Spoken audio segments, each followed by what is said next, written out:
Alors c'est une question qui n'est pas forcément, c'est pas forcément évident d'y répondre.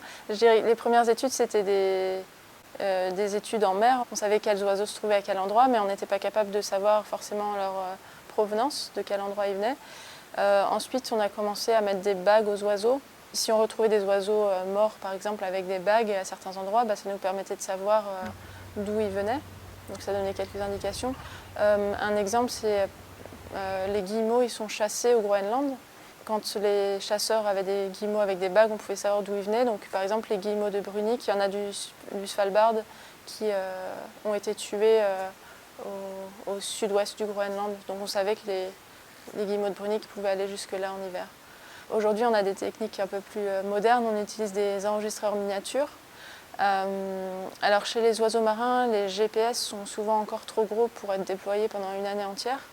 Sinon, on utilise des plus petits appareils qu'on peut attacher à une bague et qui s'appellent des géolocateurs ou GLS et ils enregistrent la lumière. Et en fait, grâce à la lumière, on peut savoir la localisation. Enfin, avec l'heure du lever et du coucher du soleil, on a la longitude et avec la durée du jour, on a la latitude.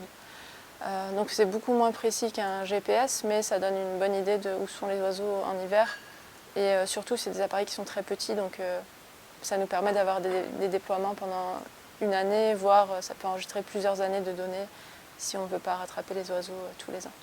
Pour les géolocateurs, la précision c'est de 200 km. Donc c'est pas beaucoup. Enfin, ça paraît très peu précis, mais c'est déjà beaucoup pour savoir où sont les oiseaux. Et après, certains peuvent aussi être couplés à la température.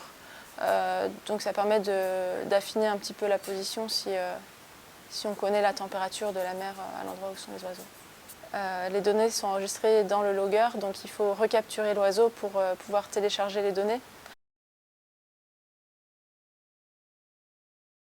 Alors oui, il faut attraper les oiseaux.